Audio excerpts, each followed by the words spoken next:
Hello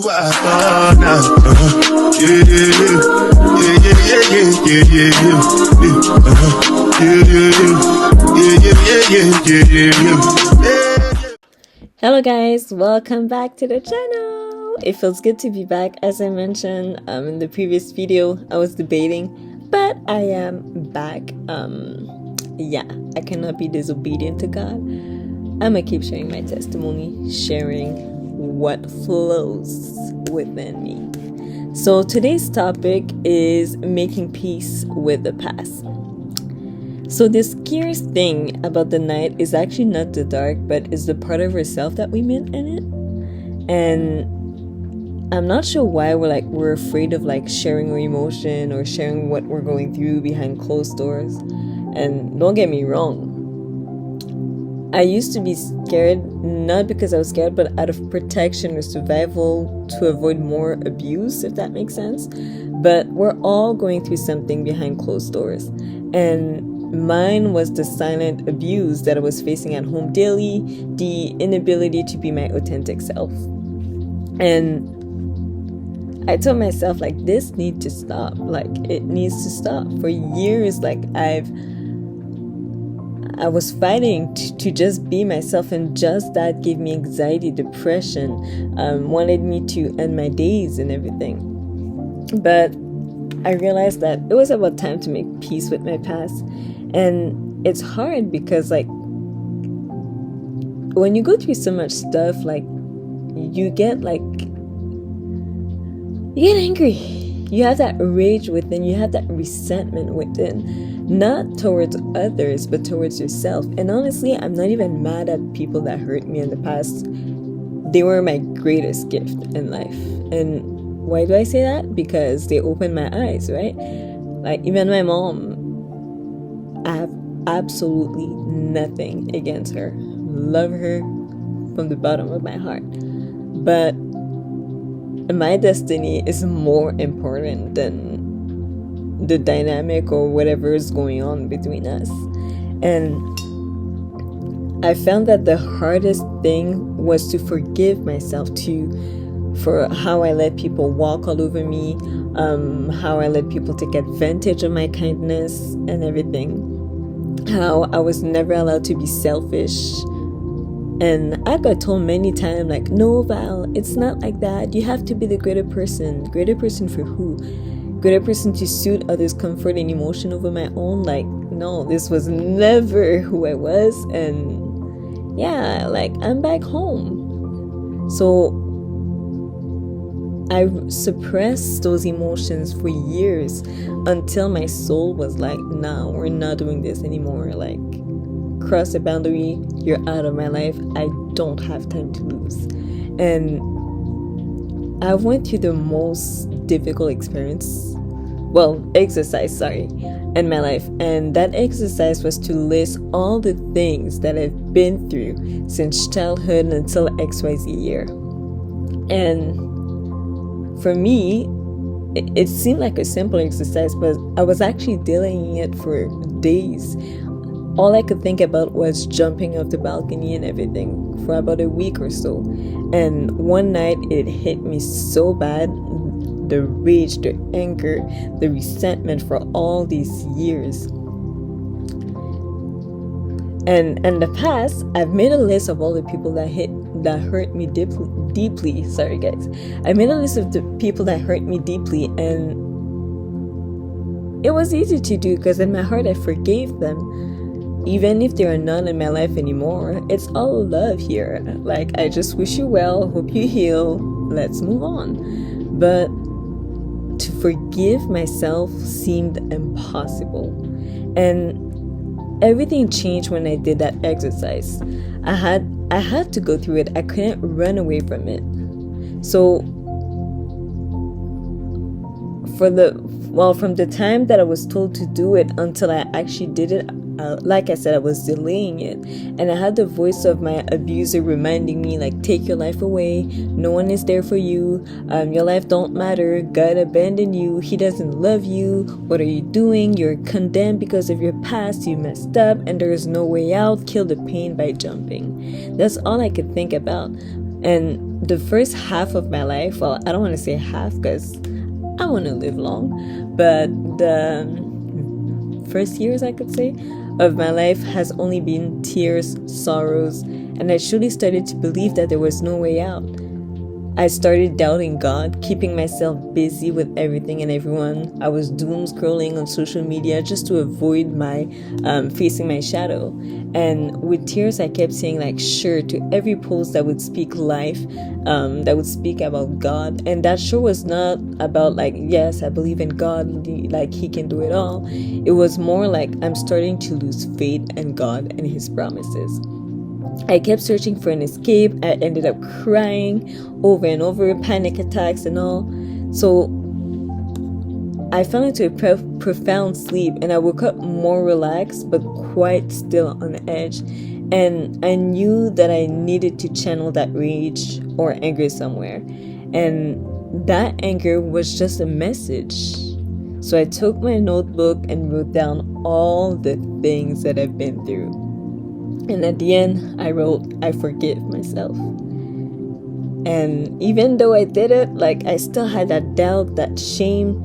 And most of the thing that I was ashamed of that I've been through happened before I got baptized. And they were still hunting me till this day, thinking that God is looking at me in a way to condemn me or something like that. But all that is the work of the devil. But anywho, I started writing all the false beliefs that I adopted when I was shaped by my trauma. I believed this because blah blah blah, and I kept digging and digging. I'm still not done. There's still a lot of false belief that I need to work on. We cannot change everything overnight, right? But God never abandoned me, and He was there all along. So I slowly reopened my heart to His love, to His grace, and I could only cry right back to Him, acknowledging that He helped me go through those difficult moments. So the lesson here is that waiting on God for some things may look at times unbearable, isolating, and frustrating, but no pain is in vain before God, and that's the beauty of it. He take our ashes and turn it into beauty and turn it into something meaningful. I reminded myself of the great thing He has put me in or He has done for me, even if like I didn't fully forgive myself in that moment. I slowly started speaking life over myself, and that I started telling myself that God never abandoned me, that He loves me more than I could imagine, because that's what His word says, and His word is the absolute truth. So I gotta believe that truth for myself. At times we resist the path that will free us, thinking that it will destroy us, but there's nothing that God let happen in our life without purpose. Even if harm happens, and let's say it was not in God's plan, He's gonna turn it for a good. And this is just to show you how weak we are as human beings. We can't control what's gonna happen like to us in the next hour, the next minute. God indeed has great plan for us to give us hope and a future, but the process, let me tell you, is surely not a golden trip to heaven. It's gonna feel like hell every single day until you make it. But we must keep our eyes on Jesus and not our problem or situation.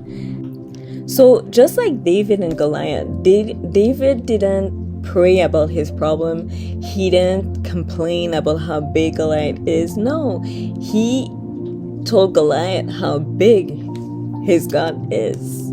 So God will keep us in His perfect peace, grace, and we will have rest in Him. And trust me, the path is way much easier when you decide to surrender to God. And you will feel more attacked more than ever, and that's only a proof that you're going in the right direction. Just like when you're playing Call of Duty, for instance, just a game like that out of my head, but when you play that game, the more you come across enemies, like the more like you're conquering your territory, right? So it's the exact same thing. And I learned that I didn't fail because I broke down emotionally. It only made me stronger and more dependent on God more than ever. So I must take life as it presents itself, and I learned from the journey to not rush, to not compare my journey to others, because we do not carry the same mental, we do not carry the same oil, we are not going in the same direction. Just like two cars on the highway, we're not going to compete because we're not heading to the same destination. Your exit could be in 5 kilometers, but mine is in 30 kilometers, right?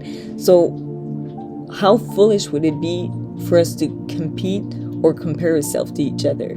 So if you ever face something similar, or you are now as I'm speaking, you are not alone. And I would say call someone. Don't do it alone like I did. But there is some burden at some point in your life that you must carry alone. It's only God and you. Like, there's no one else that could comprehend the depth of what you're going through other than God.